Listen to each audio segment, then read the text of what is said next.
चलो भाई देखो अब मैं क्या करता हूँ। ये तो गौ माता का गोबर है। अब पता नहीं आप जर्सी का ले आए कि भैंस का ले आए। अच्छा, अब ये भेद भी हो जाएगा। बिल्कुल भेद है। अच्छा, हमको सिखा रिया है। तो आप तो इसके जानकार हैं, विशेषज्ञ हैं, आप तो देख कर बता देंगे कि किसका है। नहीं, ये सब देख के बताने की चीजें नहीं है। देसी गाय का गोबर ही शुद्ध है। लेकिन ऐसे देखकर पता नहीं चलता। नहीं, ये पता चलता, उसके भी गुण होंगे, पर वो यहाँ पे अब कहाँ लिबर्टी ले आए हम आपके बीच में। तो ये क्या ये इसको, जैसे अगर कोई आपके जितना जानने वाला नहीं है, उसको शुद्ध के बारे में पता नहीं है, शुद्ध देसी आपने कहा गोबर का इस्तेमाल करो। हाँ, वो इसका इस्तेमाल क्या सौंदर्य प्रसाधन में कर सकता है? शुद्ध देसी गाय, भैंस का नहीं और जर्सी का नहीं। जर्सी का तो बिल्कुल नहीं, भैंस का तो बिल्कुल नहीं, केवल शुद्ध देसी गाय वेद लक्षणा। उस गाय के गोबर में गुण हैं, उस गाय के गौमूत्र में, अर्क में गुण हैं, सबके मूत्र में गुण नहीं है। गजब बेइज्जती है। नहीं तो अगर इस तरीके से गोबर आपको कहीं मिले तो उसको सौंदर्य प्रसाधन के तौर पर इस्तेमाल नहीं करना चाहिए। ये गोबर खेतों में डाल के खाद बनाने के काम का है, लेकिन जो देशी गाय का गोबर है वह आपके लिए अमृत का। आपने क्या कहा था गोबर के संदर्भ में? क्या आपने इस तरीके के इस तरीके के भेद बताते हुए कहा था? जरा वो देखते हैं, वो सुनते हैं। एक बार दिखाइए जरा, फिर उसके बाद चर्चा में वापस आता है। आपने कभी गाय के गोबर से अपने मुंह को धुला? नहीं। केमिकल युक्त फेस वॉश आप यूज करते हैं, लेकिन शुद्ध गाय का गोबर, इस गोबर से नहाने से चमड़ी का कोई भी रोग हो, मैं गारंटी लेता हूं, चमड़ी संबंधी कोई भी रोग हो, आप गऊ के शुद्ध देसी गाय के दो गोबर से स्नान करेंगे तो आपका चमड़ी का रोग समाप्त हो जाएगा। इतनी ताकत गोबर में है। देखिए, मैंने कहा, और सिर्फ इतनी बात नहीं है, बांझपन का भी इलाज है ये। क्या बोला तूने? तो ये गाय के संदर्भ में आपने कहा, ये बात स्पष्ट है। अब जरा प्रियंका गुप्ता जी ये बताएंगे आपकी कितने बार आपने गोबर से फेशियल किया है, गाय के गोबर से लोगों का? सर, मैंने तो आज तक, जो मेरी इंडस्ट्री है इसमें, मुझे कहीं पे भी पढ़ाया और सिखाया नहीं गया कि गोबर से आप फेशियल कर सकते हो या गोबर से अपने स्किन को चमका सकते हो। और जैसे कि बाबा जी बता रहे हैं, और अगर ऐसा है तो इसके ऊपर रिसर्च जरूर करना चाहिए। ये अश्विनी जी, आपका कोई इसमें आप एनलाइटन करेंगे क्या? इस तरीके की कोई बात आपके संज्ञान में कभी आई? हाँ, नहीं, as a this thing psychologist में बोलूंगा, अगर इन्होंने कहा है तो इनके पास कोई प्रूफ होगा। हाँ, और वो प्रूफ आप सामने लाइए, क्योंकि क्या होता है कि बहुत से लोग जो भी बात करते हैं प्रूफ नहीं। तो अगर आपके पास प्रूफ है, लाइए, लोगों को प्रूफ करके दिखाइए। हमारे शास्त्रों में इसका खूब प्रूफ है। नहीं जी, एक मिनट, मैं शास्त्रों की बात यहां नहीं कर रहा, मैं आज के संदर्भ में बात कर रहा हूं। क्या आपने ऐसा कोशिश करी और आपको रिजल्ट मिला? और मिला तो उसको शख्स उनको वापस हम लोगों का एक त्योहार आता है जी, श्रावणी। सुना है आपने? बिल्कुल सुना है। श्रावणी कब आती है? आप बताइए ना, मैं आप सुन रहा हूं आपकी बात सारी।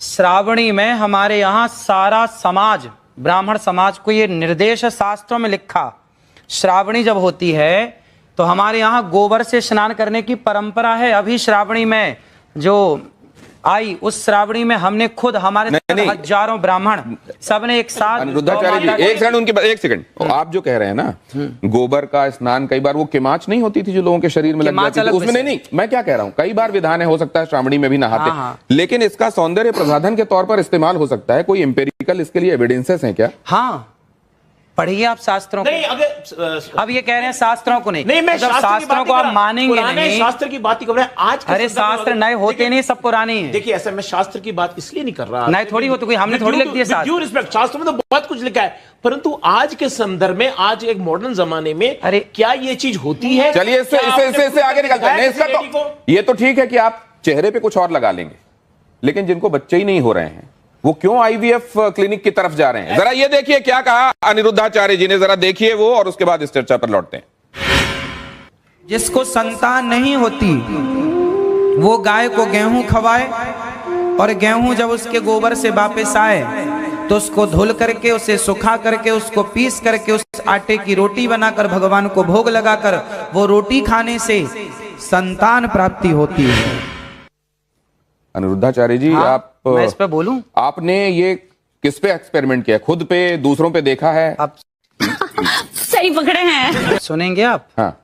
ऐसा है कि देखिए, आप सैकड़ों डॉक्टरों को दिखाइए, यदि सैकड़ों डॉक्टरों को दिखाने के बाद आपको संतान नहीं हो रही है तो आप तो डॉक्टरों से हार गए। डॉक्टर ने मना कर दिया नहीं हो पाएगा। जब सबसे आप हार गए तो एक एक्सपेरिमेंट कर लेने में क्या बुराई है? बात तो सही है।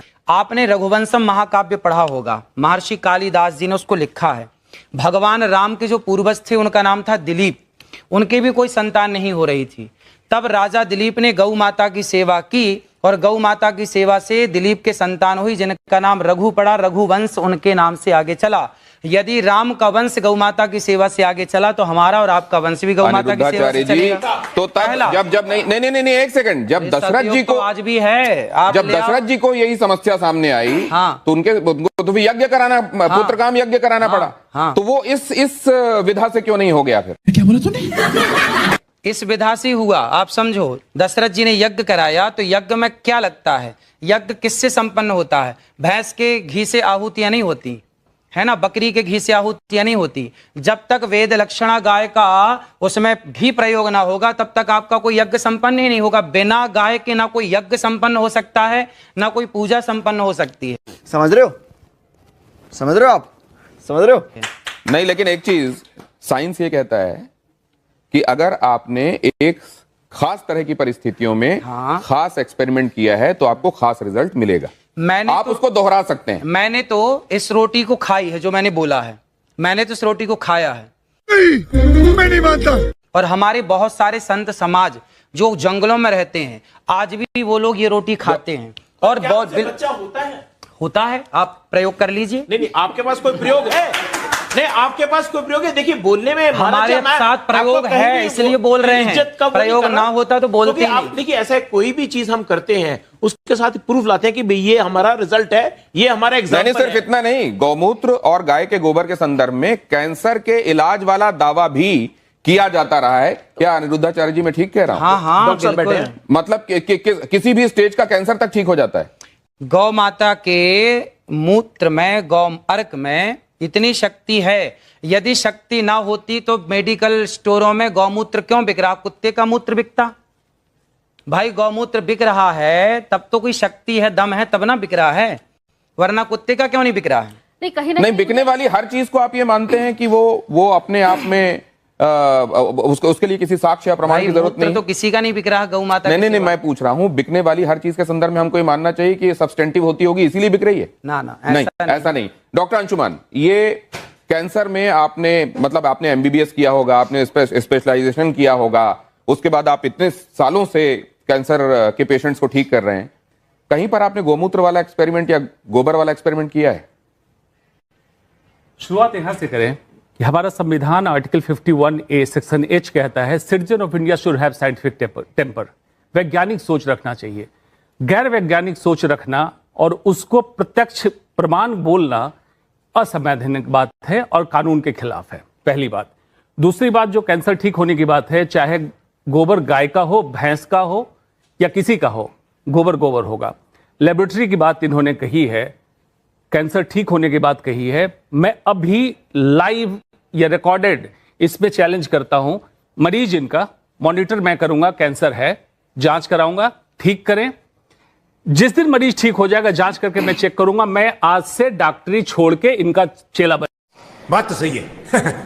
एक बात मैं दूसरी आपसे जानना, डॉक्टर साहब ये बात बिल्कुल सही है। अगर आप जाएंगे, संविधान खोलेंगे, देखेंगे, प्रीएम्बल के बाद आपको जो ड्यूटीज और आपके जो राइट्स हैं जहां पढ़ाए जाते हैं, वहीं पर आपकी ड्यूटीज में यह है कि आप हिंदुस्तान में साइंटिफिक टेम्परामेंट को, हम सबकी जिम्मेदारी है कि आप साइंटिफिक टेम्परामेंट को बढ़ावा देंगे, वैज्ञानिक सोच को बढ़ावा देंगे। ये बात बिल्कुल सच है। लेकिन डॉक्टर साहब, क्या आप ये बात मानते हैं कि विज्ञान का भी अभी बहुत सारी उन जगहों पर पहुंचना बाकी है जहां शायद हमारे शास्त्र पहले पहुंच चुके हैं? ये बात आप मानते हैं कि नहीं? बिल्कुल। आप एलोपैथिक दवाइयां खाते हैं कि नहीं खाते हैं? हमें जरूरत ही नहीं दवाइयों की।